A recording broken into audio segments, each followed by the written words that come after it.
I'm in Photoshop now and I have that file open. In my case, it was saved into documents my project's default images, and the file's called outuv.iff. If you can't remember where you put it, back in Maya, where this little camera is in the UV window, you've got this whole path here that shows you where it's saved. And that's just the default name, outuv. And back in Photoshop, so I've got this layer. This is the UV map. Control Alt 0 will zoom in. I can see those lines. Control 0 will fit screen. I'll make a new layer. I'll pull that layer beneath this layer. Alt backspace will fill with the foreground color, which is this white here. And then you can paint and, or I might even start with like a gray for this spaceship thing. Rafe reference is really important. So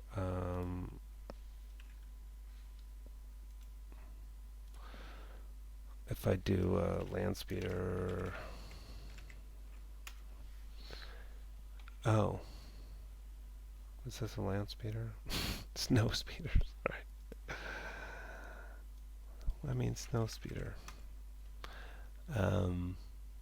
Yeah, I'm finding an image.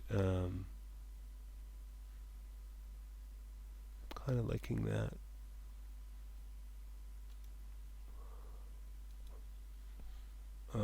Actually, what? Open image in the tab. Yeah. I mean, it's just a toy, but it gives you an idea. It's got like these like burns on here and lots of burns and like these little cool little patterns and little kind of bolts. It looks like. Anyway, we're just looking at this piece here.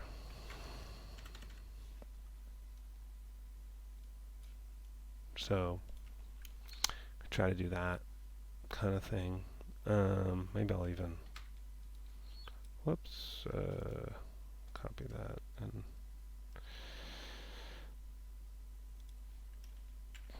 just to have some reference nearby, I guess. Its own little layer.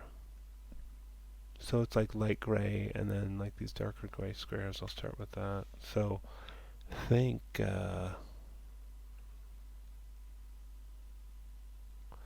each one of these represents a square. Let's kind of go back to Maya.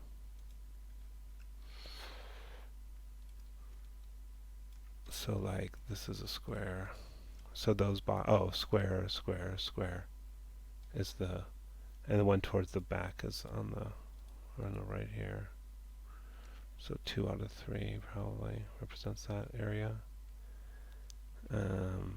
So that's here is those squares. So maybe like a slightly lighter base.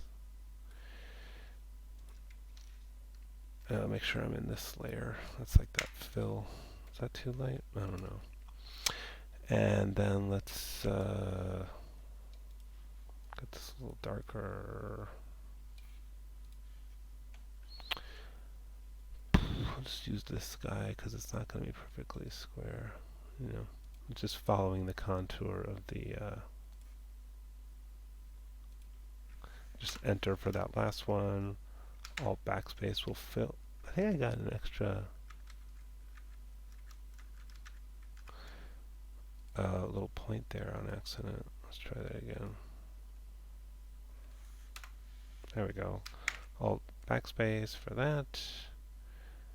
And Control D to deselect, and the square here. Alt backspace, and a square here. Enter, Alt backspace, Control D. And now I will hide this foreground. You might want to like name this UV or something. And it's a good idea to save your Photoshop files. Save as. What are we calling this? Snowspeeder rear something piece. I don't know. Let's hide this. And actually, yeah, we can just use the Photoshop file. So I'll save that. Go back to Maya and object mode. Right mouse click. assign new material, just Lambert for now.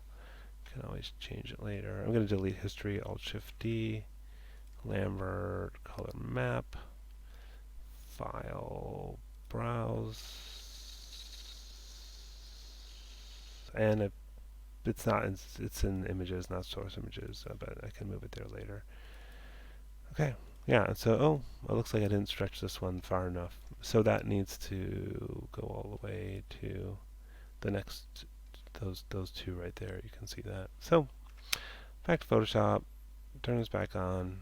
I'll just, yeah, it needs to be all those. So, B for brush, Alt for color picker, make sure I'm in the right layer here, and just, okay, that's dumb. So I'll just marquee select that, Alt backspace to fill that, and back to the polygonal selection tool, and 2, 3, enter, and B for brush, Alt click to select that darker gray, Alt backspace, hide this layer, save, and back to Maya, and reload. Okay. Oh, it's too close to the edge now. Well, what I hope you're starting to see is like a process here. I don't need to paint the whole thing because I'm sure you're better at painting in Photoshop than I am. So, but it's this kind of back and forth project of figuring what part of the thing is, always using reference. Oh, I left that in there. That's funny. I meant to hide that layer.